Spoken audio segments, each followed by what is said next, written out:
I'm glad to be on the show, Dave, but I don't like what I'm seeing out of the Queen's Park budget. So I'm concerned about that, as are many people in Ontario. So thanks for having me to discuss it. Well, it's always a pleasure. And Jim, yeah, it is disturbing. I mean, for decades, the Ontario Progressive Conservatives, they were never all that gung-ho on pursuing a social conservative agenda.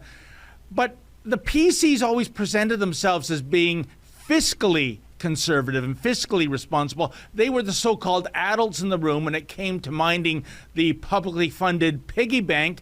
So, Jim, how did we end up with all of this porkapalooza? Well, it's a good budget for a Liberal government, and that's exactly what the PC party is. They are the new Liberal Party of Justin Trudeau in Ontario. And you're right. For all those years, 15 years, we heard the PC party when they would go soft on issues concerning parents, like the sex ed curriculum. When they would go soft on other issues that weren't fiscal in nature, they would say, trust us. When we get in power, when we get that majority, we're going to be good stewards of the economy. And as bad as Kathleen Wynne and Dalton McGuinty were, Doug Ford and the PCs are worse. And that's not just because the New Blue Party is saying it. We have the Fraser Institute who did a study. It's not their first one. They've done a few in the last 5 years. And Doug Ford, like you said out of the top, spending 25% more than Kathleen Wynne did when she was premier, and a greater deficit on an annual basis than the Liberals ever did in 15 years. And that's excluding COVID spending, because remember, he was spending like that before COVID, and now supposedly COVID's over, and he's spending like that after COVID. And to make matters worse, Dave, we can get into this, no structural tax reductions, tax relief, especially for individuals living in Ontario. So many people are leaving Ontario, and services are getting worse. We've seen hospitals close down, and Doug Ford says he knows how to control the climate. Doug Ford says he knows how to control all kinds of things, but when it comes to hospitals, he doesn't know how to keep our hospitals open. Yeah, you know, that is amazing, Jim, because I'm going back to 2018 when he was on the campaign trail. Doug Ford would raise the issue of his dearly departed brother, Rob, and he often talked about that anecdote when he went to visit Rob, and Rob was on a gurney in a hallway of a hospital, and he campaigned on no more hallway health care. And what do we see in recent weeks? We see entire hospital units temporarily closing down. So forget about hallway health care. It's gone even worse. I mean, what happened to that promise, especially something that was so personal for the Premier, Jim?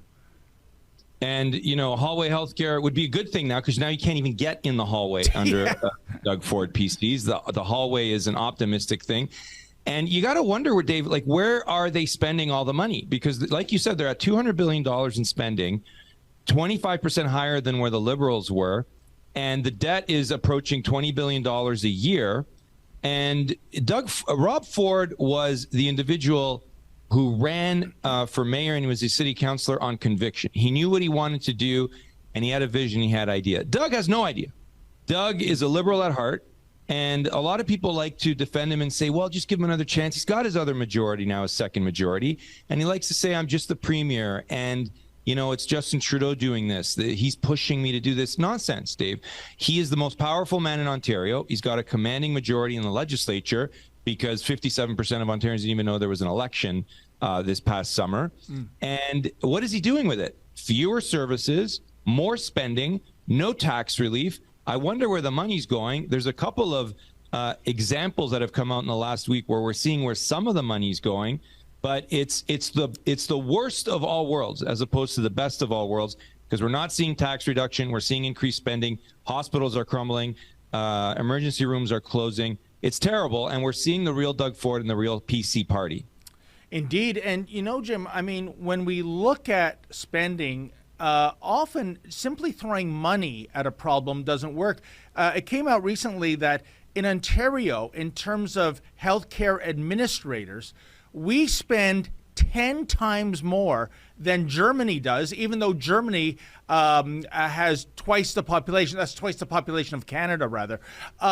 So, you know, what I'm trying to get at, Jim, is what's driving this? You said earlier the connection between the PC party and Doug Ford and the liberal Trudeau party. And a lot of people say, well, that's preposterous. That's cats and dogs. But what's the basis for your connection there, Jim? Well, we're seeing this is what the PC party is. And a lot of people, want to give them the benefit of the doubt. And they want to say, well, who's advising him? If we only switch advisors. And that's not the case, Dave. It is what the PC cabinet, from Vic Fideli, from Peter Bethlenfalvy, from Doug Ford, from the advisors in the back, they are liberals. They love it. They love the spending. A week before the budget came out, Dave, there was a report that wasn't covered by the media. There was one outlet that just covered, an inside baseball kind of outlet. Over $600 million of loans that were issued out by this PC government to ineligible businesses during COVID. So they gave out over $600 million in loans to businesses that were not eligible for loans during COVID. And the PCs, rather than going back and getting that money, they've canceled all the debt. So $600 million over loans that shouldn't have been issued, flushed down the toilet. They're not going out to get it. They've canceled the debt. And that's one example of how this PC party for 15 years claimed that they were the stewards of the economy, that they would increase our economic productivity. And they're not doing that, and they're making things worse, and they are showing their true colors. So it's not about Justin Trudeau saying, threatening the PC government in Ontario and saying, you better spend all kinds of money. No. This is who they are. This is the Ford. This is Doug Ford. This is Peter Bethlenfalvy. This is the PC cabinet. And if you're a conservative or right of center like Belinda Karahalios, you get kicked out. And you have to defend the people by creating something new, which is what we did with the New Blue Party of Ontario.